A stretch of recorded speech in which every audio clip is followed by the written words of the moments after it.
మీ సంతాన కలను నిజం చేసుకునేందుకు ఈ రోజే 49 సంప్రదించండి 9390501418. నమస్తే, వెల్కమ్ టు అవర్ ఛానల్. నేను సిరి. ఇరాన్, ఇజ్రాయెల్, అమెరికా ఒప్పందం అంత హ్యాపీగా అయిపోయింది. ఇంకా 60 డేస్ తర్వాత మళ్ళీ నార్మల్ డేస్ అనుకున్నాం. కానీ చూస్తే మళ్ళీ బాంబు దాడులు.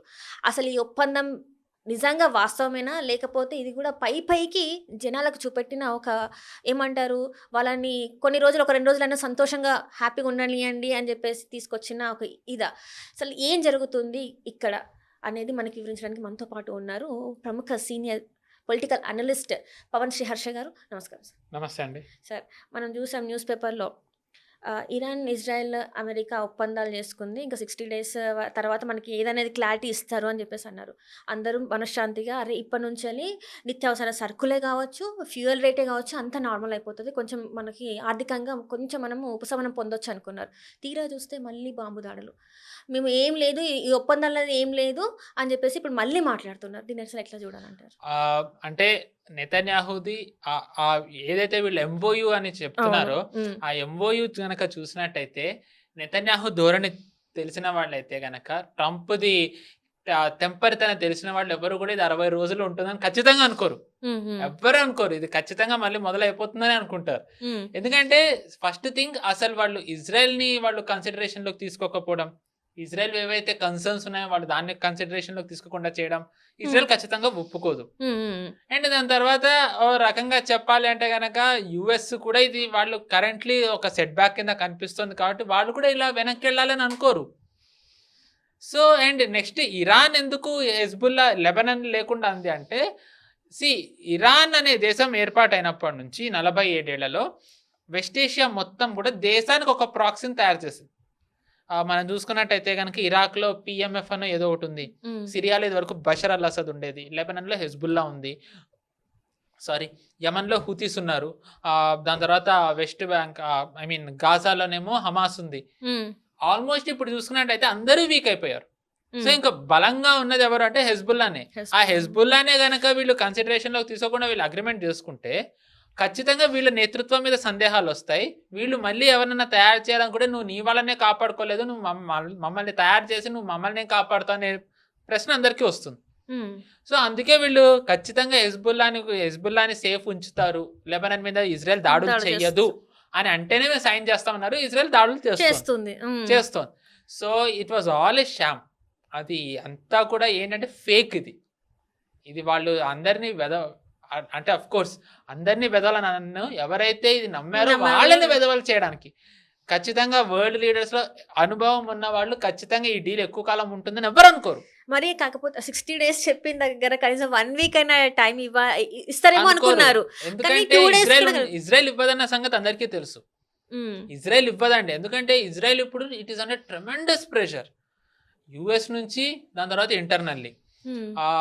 ఇజ్రాయెల్ అనే దేశం ఏర్పాటు అయినప్పటి నుంచి ఐ థింక్ 87 81 ఆ దేశం ఏర్పాటు అయినప్పటి నుంచి మనం చూసాము అది ఎన్నో యుద్ధాలు చేసింది, ఎంతో మందిని ఓడించింది, అది జాగ్రఫికల్లీ కూడా ఎక్స్పాండ్ అవుతూ వెళ్ళింది. కానీ ఇవన్నీ జరగడానికి కారణం దాని మొసాద్, దాని కథలుగా అందరూ చెప్తారు. అఫ్ కోర్స్ దాంట్లో కొన్ని ఫేక్ కూడా ఉన్నాయి, ఎగ్జాజరేటెడ్ ఉన్నాయి. బట్ వాట్ ఎవర్, ఒక ఆరా ఇజ్రాయెల్ ఏదైతే బిల్డ్ చేసుకుందో, ఒక ఇమేజ్ ఇజ్రాయెల్ ఏదైతే బిల్డ్ చేసుకుందో, అంటే ఇజ్రాయలీ లవర్స్ ఒకటి ఏదైతే అది క్రియేట్ చేసుకుందో నెరేటివ్ ద్వారా, దాంట్లో కీలక పాత్ర ఎవరిది అంటే అమెరికాది. ఎందుకంటే ఇజ్రాయెల్ అనే దేశం ఏర్పాటైనప్పటి నుంచి అమెరికా ఏదో రకంగా దానికి సహాయం చేస్తూనే వచ్చింది. అంటే డెమోక్రాట్స్ ఉండనివ్వండి, రిపబ్లికన్స్ ఉండనివ్వండి, ఎవరైనా సరే ఇష్టం లేదని అంటారు, నువ్వు చేస్తున్న తప్పని అంటారు, నువ్వు అదంటారు ఇదంటారు, కానీ దానికి ఏదైతే సహాయం చేయాలో చేస్తారు. రైట్. అండ్ ఇప్పుడు చూసుకుంటే అమెరికా ఇరాన్లో రెజిమీ చేంజ్ కోరుకుంటుందా, లేకపోతే కార్యక్రమాన్ని మాత్రమే నియంత్రించాలనుకుంటుందా? అసలు ఏమనుకుంటుంది? ఈ రెజిమ్ చేంజ్ ఇరాన్ లో అవ్వాలని ఇజ్రాయెల్ కోరుకుంటుంది. యుఎస్ కి సంబంధం లేదు. యుఎస్ అనుకోవట్లేదు. యుఎస్ గనక ఒకవేళ ఇరాన్ ఆయిల్ గనక నాకు డీల్ ఇచ్చినట్టయితే ఉన్న ఖమేనీ కూడా నాకు ఓకే అని అనిస్తుంది. యుఎస్ రెజిమ్ చేంజ్ కోరుకుంటుంది ఇజ్రాయెల్. ఎందుకంటే ఇప్పుడున్న ఎవరైతే ఖమేనీ, ఐఆర్జీసీ వీళ్ళు ఉన్నారో ఇజ్రాయెల్ అనేది మ్యాప్లో ఉండకూడదని వాళ్ళు కోరుకుంటున్నారు కాబట్టి వీళ్ళు ఉండకూడదని ఇజ్రాయెల్ అనుకుంటుంది. ఆయిల్ నా అండర్లో లేకుండా ఒక దేశం ఆయిల్ ఇండిపెండెంట్గా, అందుకు world's largest or second largest oil reserves ఉన్న కంటే నా అండర్లో లేకపోతే నా సుప్రీమసీకి ప్రాబ్లం కాబట్టి వీళ్ళు ఉండకూడదని అనుకుంటాను. సో ఇద్దరి ఎనిమీ కామన్, ఇంట్రెస్ట్ వేరు. ఒకవేళ ఇరాన్ కనుక నీకు ఆయిల్లో డీల్ ఇస్తానంటే సౌదీ లాగా ఫైన్, రెజిమ్ చేంజ్ అక్కడ నువ్వే ఉండు, నీతో నేను కలిస్తే షేక్ హ్యాండ్ ఇస్తా. సో ఇంట్రెస్ట్ వేరు. సో ఇప్పుడు ఏమైందంటే ఇజ్రాయెల్ నెతన్యాహు ముఖ్యంగా కోర్స్ యుఎస్ వైపు నుంచి కూడా బహిరంగంగా ఇద్దరు ఒకళ్ళనొకళ్ళు అనుకుంటున్నారు. కామెడీ ఏంటంటే ఇరాన్లో రెజిమ్ చేంజ్ ఇంకా అవ్వలేదు, కానీ ఇజ్రాయెల్ రెజిమ్ చేంజ్ అవుతుందేమో అని అనుమానాలు ఉన్నాయి. ఎందుకంటే ట్రంప్ నెతన్యాహు ఉండకూడదని కోరుకుంటున్నాడు అన్న ఏదో ఒక ఆర్టికల్ వస్తే ట్రంప్ ఆ ఆర్టికల్ని రీట్వీట్ చేశాడు. అంటే అందులో నిజం ఉన్నట్టు అని అనుకోవాలి. అంతే, ఎందుకంటే అంటే మామూలుగా ఇది వరకు రాజకీయాల్లో ఎంతమంది మీడియా ముందర షేక్ హ్యాండ్లు ఇచ్చుకుని ఒకళ్ళనొకళ్ళు పొగుడుకున్నా మనం క్లోజ్డ్ డోర్ మీటింగ్స్ అంటాం. ఆ క్లోజ్డ్ డోర్ మీటింగ్స్ లో కొన్ని నిజాలు మాట్లాడుకుంటారు. ట్రంప్ ఏం చేశాడంటే ఆ క్లోజ్డ్ డోర్ లో ఏవైతే మాట్లాడుకుంటారో దాన్నే బహిరంగం చేసేసాడు. అంటే తెర ముందు ఒకటి తెర వెనక ఒకటి కాకుండా తెర వెనక ఏదైతే అనుకుంటామో అదే తెర ముందని కొన్నిసార్లు దాన్ని ఇంకా ఓవర్ చేసేసి ఎగ్జాజరేట్ చేసి ఫెయిల్ చేసి అన్ని ట్రంప్ చేసుకుంటూ వస్తున్నాడు. సో నిజంగా ట్రంప్ ఒక నెతన్యాహు అధికార మార్పిడి జరగాలనుకుంటే ఇలా ఎవరు చెప్పరు. సో ట్రంప్ చెప్పేశాడు. అండ్ మేబీ ఒక రీజన్ ఏంటి అంటే అంటున్నారు అందరూ, ఏమంటారు, మొసాద్ ఇంకా నెతన్యాహు వీళ్ళు ట్రంప్కి ఫాల్స్ ఇన్ఫో ఇచ్చారు, మనం చంపేయచ్చు, ఇరాన్ లీడర్షిప్ని ఎలిమినేట్ చేసేయచ్చు, it is a matter of time, మనకి డేస్లో మొత్తం అయిపోతుంది అది ఇది అని. అంటే నా పర్సనల్ ఫీలింగ్ ఏంటంటే, నాకున్న క్వశ్చన్, సిఐ అంత వేస్టా? అంటే మొసాద్ ఇన్ఫో ఇచ్చేస్తే నువ్వు అనలైజ్ చేసుకోకుండా వాళ్ళ ఆధారంగా నువ్వు నీ ప్రెసిడెంట్కి గో హెడ్ అని చెప్పేసావంటే నీ అనుభవం ఏమైంది? నువ్వు వన్ ఆఫ్ ద వర్స్ట్, అసలు ఐఎస్ఐ కంటే వేస్ట్ నువ్వు, అంతే కదా. నీ ఓన్ అసెస్మెంట్ ఏమైంది? నీ ఏజెంట్స్ ఏం చెప్పారు? మొసాద్ చెప్పిందని నువ్వు వింటావా? సో మరి ఈ వార్తలు ఏవైతే వస్తున్నాయి అవి నిజమా అబద్ధమో కూడా తెలియదు మనకి. బట్ ఇద్దరికి గొడవలు ఉన్నాయనేది అయితే వాస్తవం. ఈ రోజు మనం మాట్లాడుకుంటున్న టైంలో నెతన్యాహు డైరెక్ట్ అన్నాడు యుఎస్ వేరే దేశంలోకి వెళ్తుంది, లీడర్స్ని చంపుతుంది, దాంట్లో ఎవరికి ఏ నష్టం జరిగినా యుఎస్ ఒప్పుకోదు, నేను అదే చేస్తున్నాను. జస్ట్ ఇమాజిన్, యుఎస్ది మిర్రర్ చూపించాడు. యుఎస్ మామూలుగా యుఎస్ ఏంటి, వేరే దేశాలకు ఏమన్నా చేయొచ్చు. ఇప్పుడు యుఎస్ఏ ఉందండి, వెనిజులాలోకి వెళ్ళి మనం చూసాం ఏం చేసిందో, కానీ మనం ఆపరేషన్ సింధూర్ చేసినప్పుడు యుఎస్ ఏమంది, తప్పు సో బట్ నెతన్యాహు మిర్రర్ చూపించాడు, నువ్వు చేసేదే నేను చేశాను ఈక్వేట్ చేశాడంటే అది ఎస్కలేట్ చేసినట్టు. అండ్ ఇది జరిగే ముందర, అంటే నెతన్యాహు ఈ వ్యాఖ్యలు చేసే ముందర జేడీ వ్యాన్స్ అమెరికా ఉపరాష్ట్రపతి ఏమన్నాడంటే, నేను గనక ఒకవేళ నెతన్యాహు క్యాబినెట్ లో ఉన్నట్టయితే నాతో ఉన్న ఒకే ఒక్క ఆలైని నేను కోప్పడేలా చేయను నా మీద అని అన్నాడు. అంటే యుఎస్ని మీరు ఏదైతే మీరు ఉంటున్నారో, మిమ్మల్ని మీరు కాపాడుకుంటున్నారో, దాంట్లో మీరు వాడే 2/3 వెపన్స్ మా వాళ్ళు తయారు చేసింది, అమెరికన్స్ తయారు చేసింది, అమెరికన్స్ ఇస్తుందని మీరు మర్చిపోకండి అని అన్నాడు వ్యాన్స్. అంటే ఇద్దరి మధ్య వార్ కోల్డ్ కూడా లేదు, ఓపెన్ వార్ అది. ఐరనీ చూడండి, ఇప్పుడు ఒక రకంగా యుఎస్ ఇరాన్ ఒకవైపు ఉన్నట్టుంది,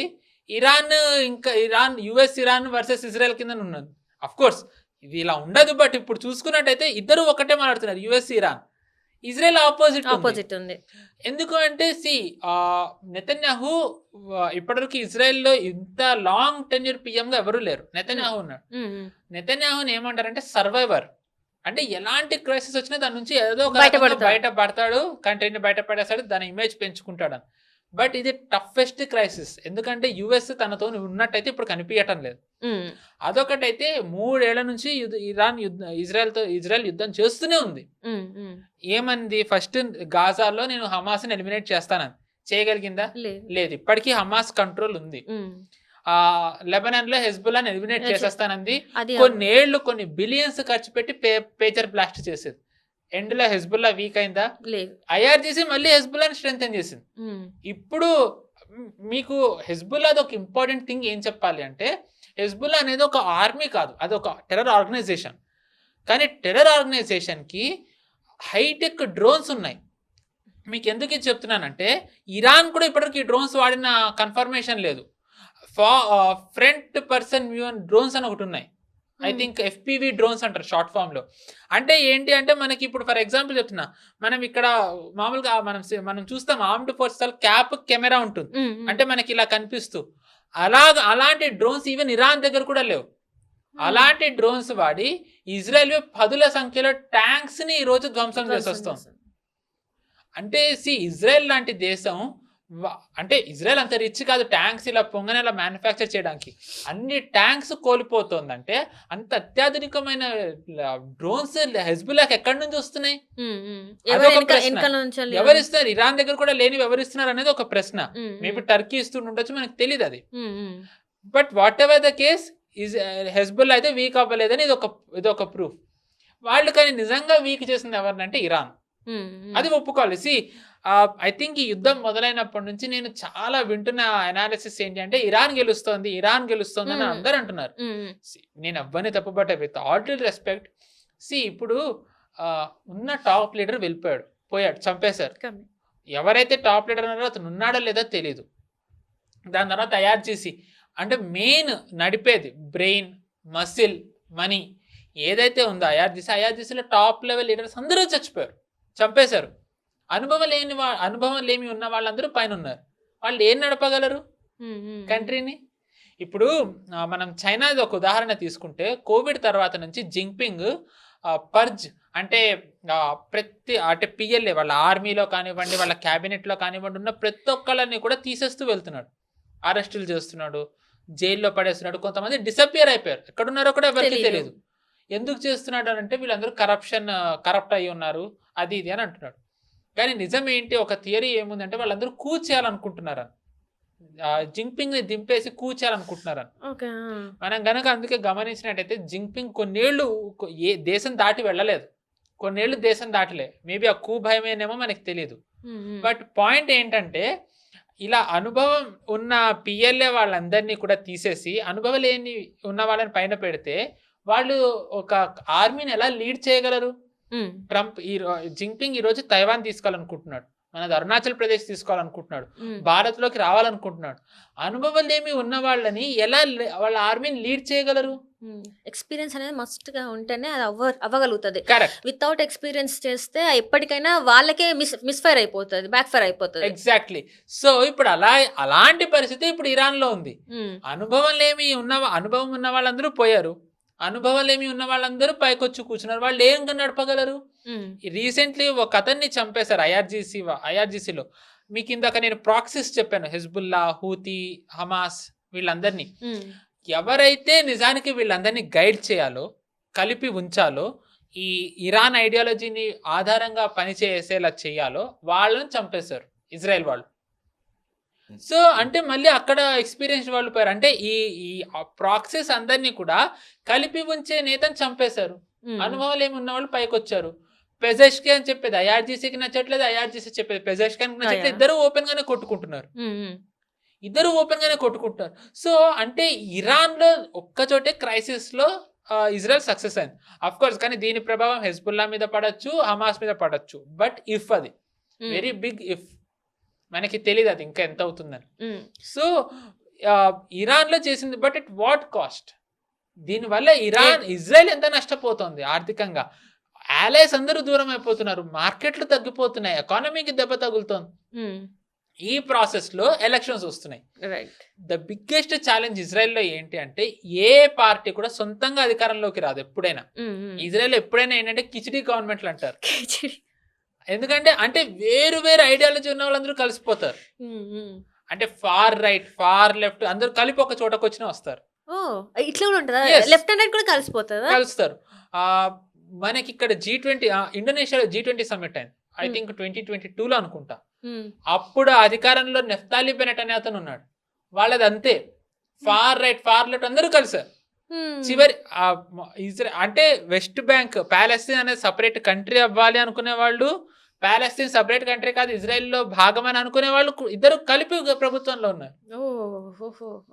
సో ఇజ్రాయెల్ లో ఇలాగుంటుంది గవర్నమెంట్. కానీ ఇంత దాంట్లో కూడా ఒక పార్టీ సింగిల్ లార్జెస్ట్ గా ఎమర్జ్ అవుతుంది. అదే ఎప్పుడు నెతన్యాహు పార్టీ అవుతుంది. కానీ తనకి ఇప్పుడు టఫ్ టైం మొదలైంది. ఎందుకంటే ఇన్నేళ్ళు ఉన్నాడు, 3 years నుంచి తను ఏవైతే రిజల్ట్ చెప్తున్నాడో అది రావట్లే. పైపెచ్చు ఇజ్రాయెల్ ఉండడానికి మెయిన్ కారణమైన యుఎస్ ఏమో ఇప్పుడు నెతన్యాహుకి అగేన్స్ట్ అయింది. ఇదే టైంలో అపోనెంట్ ఎవరైతే ఉన్నారో ఇప్పుడు నేను మీకు చెప్పాను నఫ్తాలి బెనెట్ అని. యాక్చువల్లీ అప్పుడు కూటమిలో నఫ్తాలి బెనెట్, యార్ లపీడ్ వీళ్ళిద్దరూ ప్రధానమంత్రులుగా 2.5 years ఉండాలనుకున్నారు. బట్ పడిపోయింది ప్రభుత్వం. వీళ్ళిద్దరు సపరేట్ పార్టీస్. వీళ్ళిద్దరూ కలిపి ఒక పార్టీ ఫామ్ చేసుకున్నారు మర్జయ్. నెతన్యాహుని కొట్టాలంటే మనం ఇదే చేయాలని. ఈ రోజు వీళ్ళు యార్ లపీడ్, నఫ్తాలి బెనెట్ పిఎం క్యాండిడేట్ అని అనౌన్స్ చేశారు. అంటే it is between Netanyahu and Naphtali Bennett. ఇప్పుడు ఈ నఫ్తాలి బెనెట్ లెఫ్ట్ రైట్ నెతన్యాహుని తిడుతున్నాడు ట్వీట్లలో. నువ్వు అసలు ఏం చేస్తున్నావు, నీకు అర్థం అవుతుందా, this is not the way అని. అండ్ ఇదిలా ఉంటే ఆల్రెడీ లెబనాన్ విషయంలోనే వీళ్ళకి ఒక ఫైట్ జరిగింది. మాటలతోనే అవుతుంది, అది మాటల యుద్ధమే అయిపోయింది. మాటల యుద్ధం ఎంత అవుతుందో మనం చూసాం యుఎస్ కి ఇజ్రాయెల్ కి మధ్య. నువ్వు లెబనాన్ లోకి లెబనాన్ వదలని. రైట్. ఈ ప్రాసెస్ లో వాళ్ళ I think equivalent to union home minister ఇప్పుడున్న ప్రభుత్వంలో అతను ఉత్తి హెజ్బుల్లాని కాదు కంప్లీట్ లెబనాన్ ఫ్లాటన్ చేసేయాలని అంటున్నాడు. కంప్లీట్ లెబనాన్ ని చేయాలని అంటే ఇంటర్నేషనల్లీ ఏమంటారు అనలిస్టులు అంటామా, లీడర్లు అంటామా, వాళ్ళందరూ దాన్ని వ్యతిరేకిస్తుంటే నఫ్తాలి బెనెట్ దీన్ని అడ్వాంటేజ్ గా తీసుకుని ఏమంటున్నాడు, హీఈస్ ఎన్ ఇడియట్, తనకు అసలు అనుభవం లేని వాడిని పెట్టడం అనేది నెతన్యాహు తప్పు, మేము దీన్ని ఎట్టి పరిస్థితుల్లో సమర్థించమని అంటున్నాడు. సో తన ఓటర్ బేస్ ని తను బిల్డ్ చేసుకుంటున్నాడు. అంటే నేను గెలిస్తే గనక ఏం చేస్తాననే ఒక విజన్ తను చూపిస్తున్నాడు. సో నెతన్యాహు మీద ప్రెషర్ పెరుగుతోంది. సో మామూలుగా నెతన్యాహు మనం చూసుకున్నట్టయితే 3 years లో నేను సర్వైవర్ అని అన్నా తనని. ఎప్పుడు యుద్ధం ఆగుతుంది అనుకున్నా నెతన్యాహు ఏదో ఒక వేళ ఎస్కలేట్ చేస్తూ వెళ్ళాడు. ఒకసారేమో అక్కడ హమాస్ కి గాజాలో ఈ October 7th brain child Mohammed Deif ని చంపారు. ఒకసారి తగ్గుతుంది అనుకున్నప్పుడు పేజర్ బ్లాస్ట్ చేశారు. లేదు ఆగుతుంది అనుకున్నప్పుడు హెజ్బుల్లాని లీడ్ చేసే నస్రల్లాని చంపేశారు డ్రోన్ స్ట్రైక్ ద్వారా. లేదు ఆగుతుంది అనుకున్నప్పుడు ఆ తెహరాన్లో ఉన్న బిల్డింగ్ల మీద దాడులు చేశారు. తగ్గుతుంది అనుకున్నప్పుడు ఖతార్ మీద దాడి చేశారు. సో నెతన్యాహు ఏంటంటే ఎప్పుడు దాంతో ఏంటి వీళ్ళు దాడి చేసినప్పుడు అవతల వైపు నుంచి దాడి పెరుగుతూ ఉన్నాడు. అంతా నెతన్యాహు ఏమన్నాడు, లేదు నేను ఉండాలి, ఇప్పుడు గవర్నమెంట్ చేస్తే కష్టం, ఎలక్షన్స్ కష్టం, సో ఉండాలి, అన్ని చేయాలని చెప్పి తను నడుపుకుంటూ వచ్చాడు. కానీ ఇప్పుడు ప్రజలకు కూడా వస్తుంది కదా ఎంతకాలం ఇంకా. ఇప్పుడు యుఎస్ ద మూమెంట్ యుఎస్ వ్యతిరేకించిన, యుఎస్ వెనక్కి వెళ్ళిన ఇజ్రాయెల్కి గేమ్ ఓవర్ అన్న సంగతి ఇజ్రాయెల్కి తెలుసు. చాలా మంది అంటారు జూయిష్ లాబీ ఇజ్రాయెల్లో చాలా బలమైంది, రాచ్ చైల్డ్, రాకఫెల్లర్ వీళ్ళందరూ యుఎస్ నడుపుతారని. ఒక ప్రశ్న ఏంటి అంటే వాళ్ళే గనక యుఎస్ నడిపే అంత సమర్థులు అయితే మేబీ అయ్యి ఉండొచ్చు, నేను కాదనట్లే. ఇజ్రాయెల్ని ఫామ్ చేసింది వాళ్ళే అయినట్టయితే సమస్య లేని ఇజ్రాయెల్ని ఫామ్ చేయాలి కదా. ఇంత గందరగోళం పాలస్తీన్ విషయంలో వెస్ట్ బ్యాంక్ అని, గాజా అని, లెబనాన్ ది, సిరియాలో గోలన్ హైట్స్ అని, ఈజిప్ట్ తోనే ఒక గొడవ, జోర్డాన్ తోనే ఒక గొడవ, ఇలాంటి దేశాన్ని వాళ్ళు క్రియేట్ చేయకూడదు కదా. ఇప్పుడు కూడా ఏంటంటే మొన్న ఒప్పందాల టైంలో మనం వీటి గురించి మాట్లాడుతున్నాం, ఇజ్రాయెల్, ఇరాన్, అమెరికా ఇవన్నీ గురించి మాట్లాడుతుంటే ఇక్కడ పాకిస్తాన్ ఒక్కసారి పాకిస్తాన్ వచ్చేసింది, ఇట్లా బయటికి వచ్చేసి ఏంటంటే అక్కడ జరిగిన పాకిస్తాన్ ఇరాన్ అమెరికా ఇరాన్ చర్చలలో పాకిస్తాన్ కీ రోల్ ప్లే చేసింది. సడన్ గా ఇది ఎందుకు తెర మీదకి వచ్చింది అంటారు? పాకిస్తాన్ కీ రోల్ ఏమి ప్లే చేయలేదండి.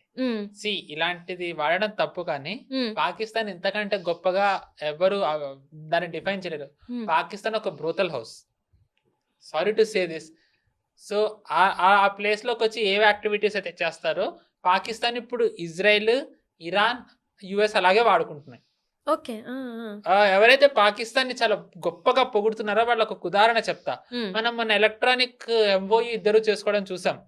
ట్రంప్ ఏమో వెర్సాలిస్ నుంచి, పెజెష్కిన్ అటువైపు నుంచి చేసుకున్నారు. నెతన్యాహు ఇది అయింది కదా, షాబాజ్ షరీఫ్ నేను కూడా సైన్ చేస్తున్నానని చెప్పి ఎలక్ట్రానిక్ లో ఒకటి తెచ్చి పెట్టాడు, ఇలా గ్యారంటీర్ అని చెప్పి. 2 వైపుల నుంచి చాలా తిట్టారంట. నువ్వెవడు చేయడానికని అంటే తను ఏదైతే ట్వీట్ చేశాడో ఆ ట్వీట్ ని డిలీట్ చేసేసాడు. So for anyone who thinks Pakistan he's become a world player, Pakistan చాలా లీడ్ చేస్తుందని ఎవరైతే అనుకుంటున్నారో అబ్సల్యూట్ బుల్షిట్. చైనా ఉండి పాకిస్తాన్ వెనక, చైనానే ఇప్పుడు ఒక క్రైసిస్ లో ఉంది. ఎందుకంటే ఇరాన్ వార్ అవుతూ ఉంటే చైనాకు ఆయిల్ ఎక్కడి నుంచి వస్తుంది? సో చైనాకి అంత నడిపేంత సీన్ లేదు ఇప్పుడు. ఈ వార్తలు ఎందుకు ఇంత బయటకు వచ్చేసి ఇంత ఎందుకు వినిపిస్తున్నాయి? ఎందుకంటే ఎకోసిస్టమ్, దీన్నే ఎకోసిస్టమ్ అంటారు. ఇప్పుడు మనం ఇండియన్స్ మనం ఫారెన్ వెళ్ళడం చూసాం. ఫారెన్ వెళ్తే వాళ్ళు ఏం చేస్తారు, టెక్ వైపు వెళ్ళిపోతారు, లేకపోతే ఇంకొంతమంది ఎంటర్టైన్మెంట్ వైపు వెళ్తారు. వాళ్ళకి ఇండియాతో ఏమీ సంబంధం ఉండదు. ఇన్ఫాక్ట్ వాళ్ళే ఇండియాని తిట్టినా తిడతారు. కానీ పాకిస్తానీస్ ఫారెన్ వెళ్ళినట్టయితే చాలా మంది మీడియాలోకి వెళ్తారు. వాళ్ళు పాకిస్తాన్ ఎంత కటిక దరిద్రంలో ఉన్నా సరే వాళ్ళు పాకిస్తాన్ తిట్టరు, పాకిస్తాన్ ని పొగుడుతారు. At the same time Islamic lobby అనేది చాలా పవర్ఫుల్. పాకిస్తాన్ మీద ఇక్కడ అందరికీ ప్రేమ కాదు, భారత్ మీద కోపం. ఆ కోపంతోనే వీళ్ళు పాకిస్తాన్ ఎలివేట్ చేస్తూ వెళ్తారు. ఈ రోజు పాకిస్తాన్ ఎలివేట్ చేస్తూ మీరు ఒక్కసారి రూటర్స్, బ్లూంబర్గ్, బీబీసీ ఆర్టికల్స్ తీస్తే దీనిలో సగం మంది ముస్లిమ్స్ ఉంటారు. వాళ్ళెవరు, పాకిస్తాన్ ఆరిజిన్ ఉన్న వాళ్ళు, ఇక్కడ ఆరిజిన్ ఉన్న వాళ్ళు ఉంటారు. ఇక్కడ ఆరిజిన్ ఉన్న వాళ్ళకి పాకిస్తాన్ ప్రేమ గురించి మనం సపరేట్ చెప్పనే అక్కర్లేదు. సో ఈ ఎలివేషన్ అంతా ఏదైతే ఉందో ఇది మీడియా హైప్ తప్ప రియల్ గా పాకిస్తాన్ అవకాత్ ఏంటో వాళ్ళు ఎలక్ట్రానిక్ సిగ్నేచర్ సైన్ చేసి డిలీట్ చేసిందే చెప్తుంది. ఇప్పుడు కూడా స్విట్జర్లాండ్ లో వాళ్ళు వెళ్ళారు, అది అంటారు. వాళ్ళు ఏం చేస్తారు, ఒక కామన్ ప్లేస్ ఉంది, ఇజ్రాయెల్ ఇంకా ఇరాన్, యుఎస్ ఇరాన్ మొహమొహాలు చూసుకో. సో వీళ్ళు మెసెంజర్, ఇరాన్ 2-3 సార్లు అంది కూడా వీళ్ళు జస్ట్ మెసెంజర్లను. ఈ నిజంగా పాకిస్తాన్ ఇంత పొగిడేది ఎవరు అంటే కేవలం జేడీ వ్యాన్స్ అండ్ ట్రంప్. వాళ్ళు పొగడడానికి కారణం ఏంటి, ఎందుకు అంటే ట్రంప్ పర్సనల్ ఇన్వెస్ట్మెంట్లు పాకిస్తాన్ లో ఉన్నాయి అండ్ మోదీ మీద ఉన్న కోపం, భారత్ మీద ఉన్న కోపంతో వీళ్ళు పొగుడుతున్నారు తప్ప రియల్ గా పాకిస్తాన్ కథ లేదు. మీరు వీళ్ళిద్దరిని, జేడీ వ్యాన్స్ ని, డొనాల్డ్ ట్రంప్ ని తీసేసి రిపబ్లికన్స్ లోనే ఎవరినైనా పాకిస్తాన్ పొగడమని చూడండి, ఎవ్వరు పొగడరు. ఎందుకంటే వాళ్ళకి తెలుసు పాకిస్తాన్ ఏంటో. డెమోక్రట్స్ ఈరోజు పాకిస్తాన్ పొగడట్లేదు, ఎందుకంటే వాళ్ళకి తెలుసు పాకిస్తాన్ అనేది అది ఒక పాము లాంటిది, ఎంత పాలు పోసినా కాటేస్తున్న సంగతి వాళ్ళకి తెలుసు. ఇప్పుడు ట్రంప్ కూడా అదే జరుగుతుంది. ట్రంప్ ఏంటి, బలూచిస్తాన్ లో మినరల్స్ ఉన్నాయి, అది ఉన్నాయి, ఇది ఉన్నాయి, ఎక్స్ప్లోర్ చేస్తాను, ఎంత చేస్తున్నా ఏమీ దొరకలేదు. ఆయిల్ పాకిస్తాన్ లో ఉంది, ఇండియా కూడా ఆయిల్ కొనొచ్చని అన్నాడు. ఇండియా అక్కడ ఆయిల్ ఉందో లేదో తెలియదు, మన వాళ్ళు అండమాన్ లో ఆయిల్ ఉందని మన వాళ్ళు ప్రకటించారు. ఇంకా వేరే చోట్ల అస్సాంకి, ఇంకా త్రిపుర, ఐ థింక్ త్రిపురనే, అస్సాం, నాగాలాండ్, ఈ వీళ్ళ మధ్య ఎంఓయూలు అయ్యాయి ఆయిల్ ఎక్స్ప్లోరేషన్, ఎనర్జీ ఎక్స్ప్లోరేషన్ కి. వాళ్ళన్నీ అబద్ధాలు చెప్తారు వాళ్ళు సర్వైవ్ అవ్వడానికి. దాన్ని ట్రంప్ లాంటి వాళ్ళు నమ్ముతారు. వాళ్ళు నమ్మడానికి కారణం భారత్ దూరంగా పెడుతుందని. వాళ్ళు ఎలివేషన్ ఇస్తారు, దాంట్లో ఉందా లేదా అని పక్కన పెడితే దాన్ని వేరే వాళ్ళు ఒక ఎకో సిస్టమ్ యాంప్లిఫై చేస్తుంది, చైనా ఎకో సిస్టమ్ కానీ వేరే వాళ్ళు. దాంతో ఏంటంటే అందరూ ఈ పాకిస్తాన్ ఇదైపోయింది, పాకిస్తాన్ గ్లోబల్ ప్లేయర్ అయిపోయింది, అదైపోయింది, ఇదైపోయింది. పాకిస్తాన్ గ్లోబల్ ప్లేయర్ ఏమీ కాదు. గ్లోబల్, ఇందాక నేను ఏదైతే వర్డ్ వాడానో అది జస్ట్ ఒక మెసెంజర్. ఎందుకంటే యుఎస్, ఇరాన్ ఇంకా మొహమొహాలు చూసుకునేంత రాలేదు. ఒకవేళ చూసుకున్నా కొన్ని ఒప్పించాలి అంటే గనక పాకిస్తాన్ లాంటి దేశం కావాలి, కాబట్టి పాకిస్తాన్ ఉంది తప్ప. అండ్ ఇంకొకటి మెయిన్, ఇది ఎవరికి నచ్చినా నచ్చకపోయినా ఇది వాస్తవం. నేను మీతో అన్నాను ఈ ఎంఓయూ ఎక్కువ కాలం ఉండదు అన్న. బుద్ధి ఉన్న ఏ కంట్రీ ఇలాంటి ఎంఓయూని ఒప్పుకుంటూ?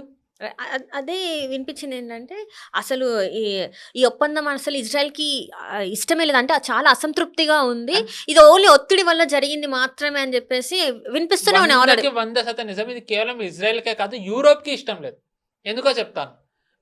మీరు గమనించినట్టయితే ఎంఓయూలో ఏముంది, ఇరాన్ ఏవైతే అసెట్స్ ఉన్నాయో వాటిని ఫ్రీజ్ అయిపోయి ఉన్నాయి, వాటిని అన్ఫ్రీజ్ చేయాలని ఉంది. కానీ యూరోపియన్ యూనియన్ నేను అది చెయ్యనంది. అంటే నేను unless our concerns are met అని. ఎందుకంది అంటే మనం గమనించినట్టయితే యుద్ధం అవుతున్నప్పుడు డియాగో గార్సియా మీదకి ఇరాన్ మిసైల్స్ వేసింది. ఇరాన్ ఎక్కడుంది, డియాగో గార్సియా మారిషస్ దగ్గర ఉన్నది. ఇరాన్ ఎక్కడుంది, మారిషస్ ఎక్కడుంది, అక్కడి వరకు మిసైల్ వేసింది. అంటే ఎంటైర్ యూరోప్ లో ఉన్న బిగ్ సిటీస్ అన్నీ కూడా ఇరాన్ మిసైల్స్ రేడార్ లో ఉన్నాయి. Paris, France, Paris, Germany, Berlin, or maybe Italy, Spain, in fact UK, వీళ్ళందరూ కూడా ఇరానియన్ మిసైల్ రేడార్లో ఉన్నారు. సో మాకు దానికి సంబంధించినది అడ్రస్ చేసేంత వరకు మేము కూడా ఎంఓయూని ఒప్పుకోమన్నారు. సో ఇజ్రాయెల్ ఒప్పుకోవట్లేదు, యూరోపియన్ యూనియన్ ఒప్పుకోవట్లేదు, చైనా నమ్మదు, రష్యా నమ్మదు, మనం నమ్మం, అంటే ఇన్ఫ్యాక్ట్ యుఎస్ నమ్మదు ఇది ఉంటుందని. సో ఇది చేయిస్తుంది, వెధవ అవుతుంది ఎవరంటే కేవలం పాకిస్తాన్ ఒక్కటే అవుతుంది వెధవ. US it is just buying time. Maybe ఈ ఇజ్రాయెల్ రెజ్యూమ్ చేంజ్ అయిన తర్వాత మళ్ళీ వీళ్ళు చేయొచ్చేమో, నెతన్యాహు ఉండకూడదని వీళ్ళు అనుకుంటున్నారేమో, అక్కడ రెజ్యూమ్ చేంజ్ అయ్యాక చేయొచ్చేమో, మనకి తెలియదు.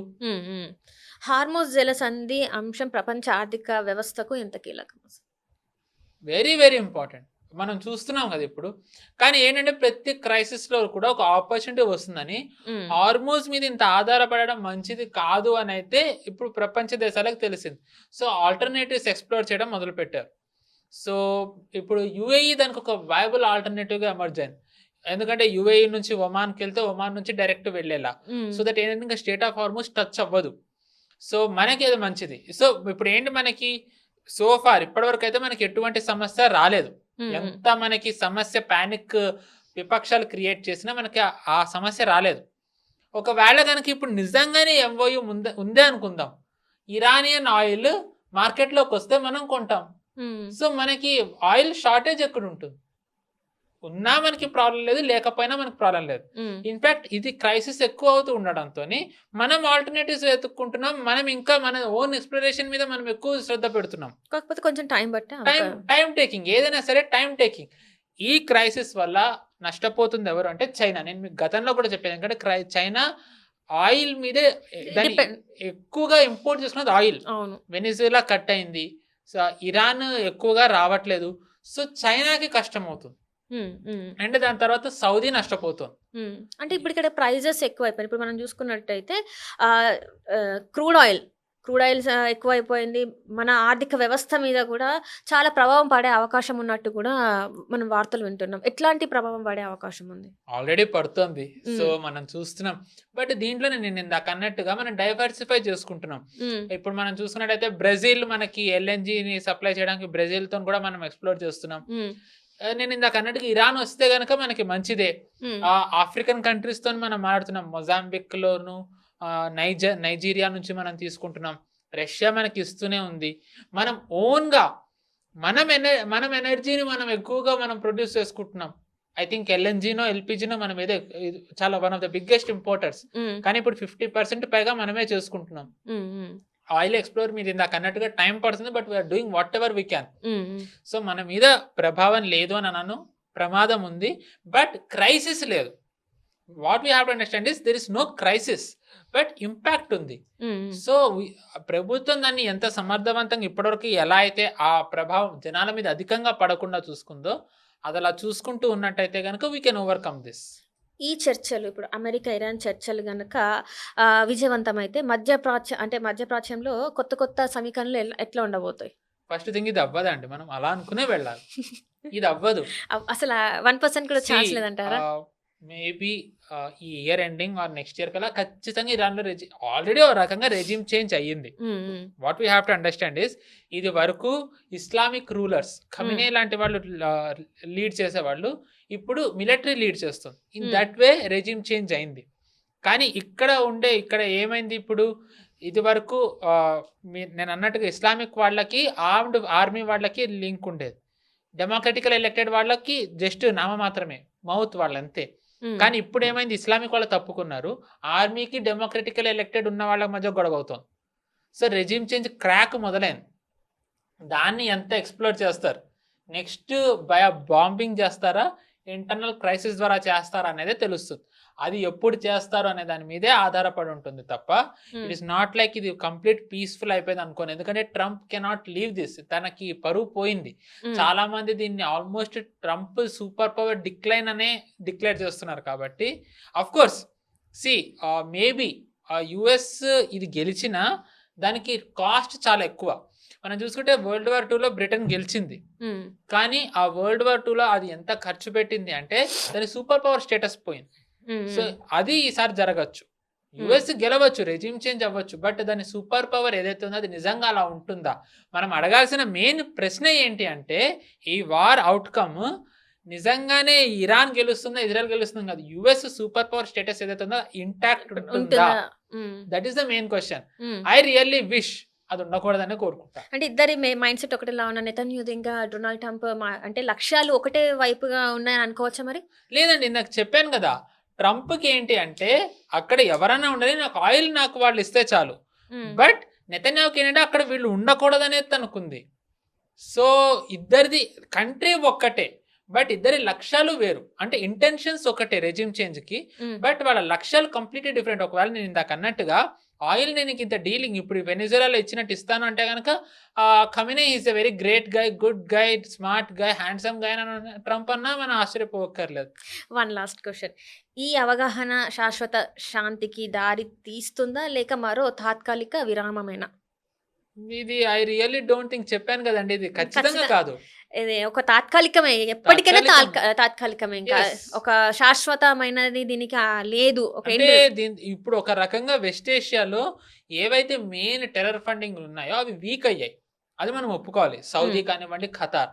సో దీని ఇంపాక్ట్ ప్రపంచం మీద ఎలా పడుతుంది అనేది మనం ఇప్పుడు అది స్టడీ చేయాలి.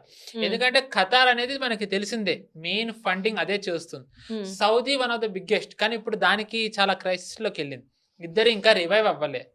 సో ఎంతవరకు వీళ్ళని ఆధారపడి ఉన్న తీవ్రవాద సంస్థలు ప్రపంచం మీద ఎలాంటి ప్రభావం చూపిస్తాయి అనేది మెయిన్ క్వశ్చన్. అది మనం విశ్లేషించాలి. ఐ థింక్ అది కొంచెం టైం పడుతుంది, ఎందుకంటే ఈ so called MOU 60 days freeze ఏదైతే ఉందో ఇది ఉండదు. మేబీ 60 days తర్వాత మళ్ళీ రెజ్యూమ్ అవ్వచ్చు. నేను అన్నట్టుగా యుఎస్ పరిస్థితి, యుఎస్ పొజిషన్ కూడా దీని మీద ఆధారపడి ఉంటుంది, ఇజ్రాయెల్ పొజిషన్ కూడా దీని మీద ఆధారపడి ఉంటుంది. As for now Saudi, Qatar week అయ్యాయి, నో డౌట్. దీంట్లో UAE బిగ్గెస్ట్ విన్నర్. ఓపెక్ నుంచి బయటకు వచ్చింది, ఇష్టం వచ్చినంత ఆయిల్ ప్రొడ్యూస్ చేసుకోవచ్చు, మనతో అగ్రిమెంట్ ఉంది, ఒమాన్ నుంచి పైప్ లైన్ వేసుకుంది. UAE is the biggest winner ఇప్పటి వరకు అయితే. సో మరి ఐ డోంట్ థింక్ సౌదీ ఇంకా ఖతార్ ఆ పొజిషన్కి వచ్చా నేను అనుకోవట్లే. మరి UAE టెర్రర్ ఫండింగ్ చేస్తే కనుక ప్రమాదమే, అది ఒక ప్రమాదం. But too early to comment, ఎవరు ఎటు ఉంటారు అనేది మనం వేచి చూడాలి. Thank you so much sir. Thank you, నమస్తే.